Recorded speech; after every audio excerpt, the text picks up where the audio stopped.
वजन वाढतंय, थकवा जात नाही, पिरियड्स इर्रेग्युलर झालेत, पण तुम्हाला माहीत आहे का? याचं मूळ कारण थायरॉईड हॉर्मोन असू शकतं.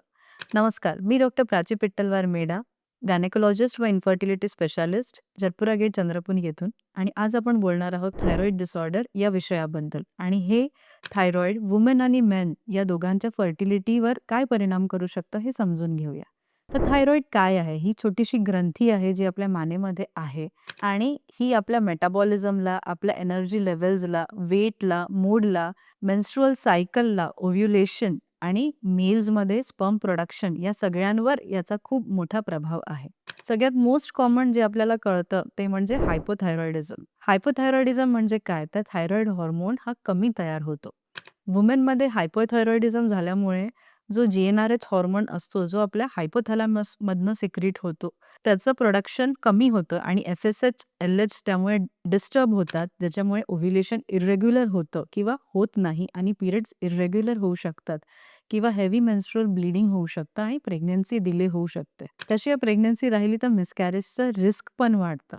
तर हायपोथायरॉइडिझममध्ये तुम्हाला काय-काय सिम्प्टम्स दिसणार आहे? तुमचं वजन वाढेल, खूप थकवा जाणवेल, हेअर फॉल होईल, संडास साफ न होणे म्हणजे कॉन्स्टिपेशन आणि डिप्रेशनसारखे सिम्प्टम्स. हायपोथायरॉइडिझम हा फक्त पिरियड्सचा प्रॉब्लेम नसून त्याच्यामध्ये तुमचं ओव्ह्युलेशन आणि कंप्लीट सायकल डिस्टर्ब होते.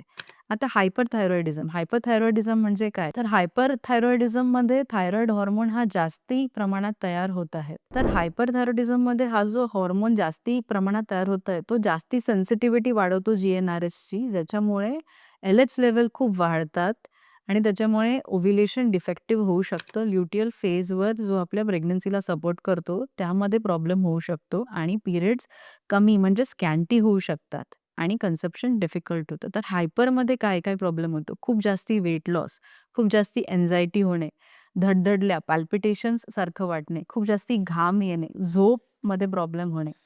बरं, थायरॉईड हा फक्त महिलांमध्येच इफेक्ट करतो का फर्टिलिटीवर? तर नाही. मेल्समध्ये पण थायरॉईडचा खूप इम्पोर्टंट रोल आहे. जर थायरॉईड डिसऑर्डर मेलमध्ये असतील, तर त्यांच्या शुक्राणूंवर परिणाम होतो आणि त्यांची गतिमानता, रूप याच्यावर आणि मोटिलिटीवर परिणाम होऊ शकतो. कसं काय? तर थायरॉईड हॉर्मोनमुळे टेस्टोस्टेरॉनची लेव्हल कमी जास्ती होऊ शकते, जे स्पर्मॅटोजेनेसिसला इफेक्ट करतो आणि त्याच्यामुळे स्पर्म काउंट आणि मोटिलिटीवर याचा परिणाम होऊ शकतो. त्यामुळे फर्टिलिटी इव्हॅल्युएशन करताना मेल तसेच फिमेलचं थायरॉईड चेक करणे हे महत्त्वाचं आहे. बरं, थायरॉईडमध्ये प्रेग्नन्सीमध्ये काय-काय रिस्क वाढू शकतात? जर थायरॉईड कंट्रोल नसेल, तर मिसकॅरेजची रिस्क, तसेच प्री एक्लॅम्प्शिया म्हणजे प्रेग्नन्सी दरम्यान बीपी वाढण्याची रिस्क, प्रीटर्म डिलिव्हरीची रिस्क, बाळ जर होईल तर कमी वजनाचं म्हणजे लो बर्थ वेट राहण्याचं रिस्क आणि बेबीच्या ब्रेन डेव्हलपमेंटवर पण परिणाम होऊ शकतो. पण आनंदाची बातमी ही आहे, की थायरॉईड डिसऑर्डर्स एक कंप्लीटली ट्रीटेबल डिसऑर्डर्स आहे आणि आपण त्याला खूप छान याने मॅनेज करून कंट्रोल करू शकतो. आणि त्यासाठी तुम्हाला हार्मोन रिप्लेसमेंट थेरपी दिल्या जाणार आणि तुमचं थायरॉईडची monitoring, TSH monitoring every 3 monthly आपण करतो आणि डॉक्टर्स त्याच्या हिशोबाने तुमचे डोस ॲडजस्ट करतात.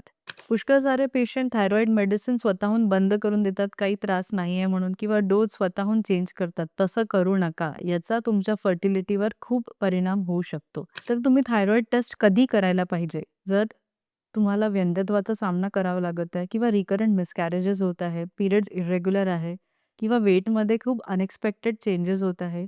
इव्हन मेल्समध्ये जर स्पर्म काउंटमध्ये काही प्रॉब्लेम आहे, तुम्ही प्रेग्नन्सी प्लॅन करत आहात, तर या सगळ्या कंडिशन्समध्ये तुम्ही थायरॉईड नक्कीच टेस्ट करायला पाहिजे. थायरॉईड प्रॉब्लेम्समुळे फक्त वेट किंवा पिरियड्स इर्रेग्युलर होत नाहीत, तर तुमच्या फर्टिलिटीवर, स्पर्म क्वालिटीवर पण परिणाम होतो. हा व्हिडिओ आवडल्यास लाईक करा व चॅनलला सबस्क्राईब करा. Thank you.